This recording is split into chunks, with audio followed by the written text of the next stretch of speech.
بسم اللہ الرحمن الرحیم۔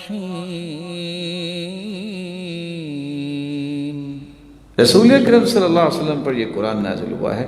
اس بارے میں صرف 4 باتیں آپ کے دل میں اتارنا چاہوں گا۔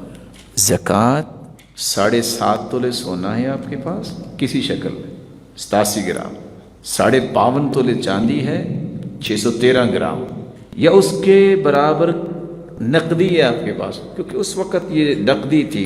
درہم دینار سونے کا ہوتا تھا اور درہم چاندی کا ہوتا، تو آپ کو 2.5% زکوٰۃ دینی ہوگی۔ آپ کے پاس 40 بکریاں ہیں، 1 بکری زکوٰۃ ہوگی۔ 30 گائے ہیں، 1 سال کا بچڑا، 40 گائے ہیں، 2 سال کا بچہ، آپ کو زکوٰۃ دینی پڑے گی۔ اگر آپ زمین سے اناج لے کے آتے ہیں، بس آپ کا 6 مہینے کے بعد لے آتے ہیں، اگر تو وہ بارش سے سیراب ہو گئی، چشمے سے پانی وہاں پہنچے، آپ کی محنت نہیں لگی، او کان عثرین، یا ایسی زمین ہے جس کو پانی کی ضرورت نہیں، تو آپ کو عشر دینا پڑے گا 10واں حصہ۔ لیکن اگر وہ پانی آپ نے بالنضح او السوانی، بیل لگا کے پانی نکالا، ڈونکی کے ساتھ، ٹیوب ویل کے ساتھ، آپ کا خرچ ہوا، تو عشر نہیں، آپ کو نصف عشر 20واں حصہ بطور زکوٰۃ دینا ہوگا۔ لیکن کب؟ یہ دوسرا مسئلہ۔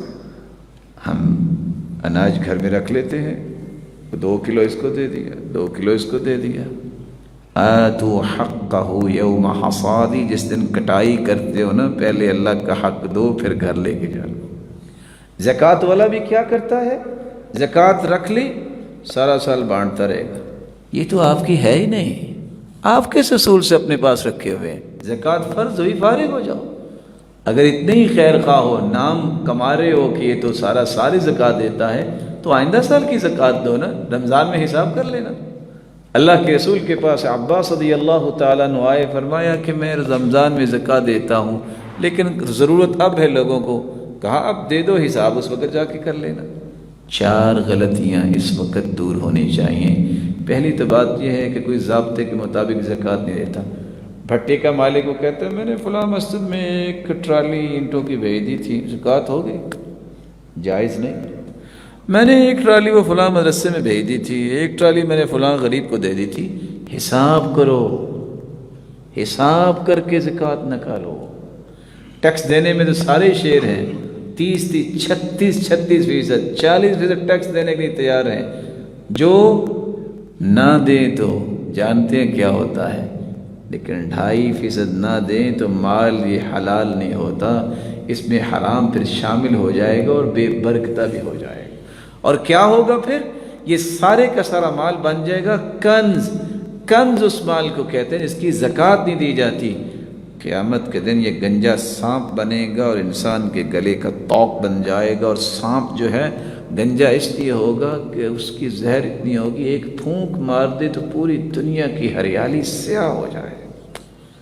باچھوں سے پکڑے گا ایک عذاب، فَتُقْوَى بِهَا جِبَاهُهُمْ وَجُنُوبُهُمْ وَظُهُورُهُمْ، باچھوں سے تو یہ سانپ پکڑے گا، اس کی پیشانی، اس کے پہلو اور اس کی پشت کو تپایا جائے گا جہنم کی آگ پر۔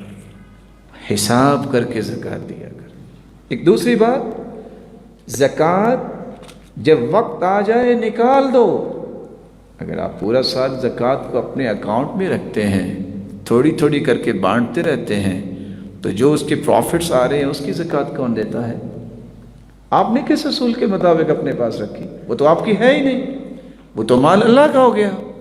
تیسری بات، زکوٰۃ کا نظام دینی مہینوں کے مطابق رکھیے۔ ان عدۃ الشہور عند اللہ 12 شہرا فی کتاب اللہ محرم صفر ربیع الاول۔ اس بنیاد پہ زکوٰۃ دیجیے۔ یہ 356 یا 55 دن بنتے ہیں۔ اگر آپ جنوری فروری کے حساب سے زکوٰۃ دیں گے 365 دن بنتے ہیں۔ ہر سال نہ چاہتے ہوئے بھی 9 سے 10 دنوں کی زکوٰۃ کے چور بن جائیں گے، اس لیے دینی حساب کے مطابق زکوٰۃ دیں۔ ایک چوتھی بات، لوگ پوچھتے ہیں بس بھول کے میں نے اکاؤنٹ جو ہے وہ کھلوا لیا اور اس میں تو سود بھی آتا ہے، اب کیا کروں؟ کسی کے پاس سود کا پیسہ ہے، وہ خود تو نہیں کھانا چاہتا، کیا کرے وہ؟ اگر آپ اس کو بینک میں رکھتے ہیں تو ظاہر ہے وہ اور قوت آئے گی ان کو۔ علماء امت نے اس پہ بحث کی ہے۔ آپ اس کو 3 کاموں پہ صرف کر سکتے ہیں۔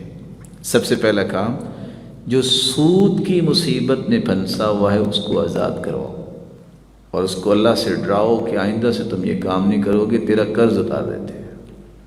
دوسرا کام، آپ اس کے واش روم بنا سکتے ہیں۔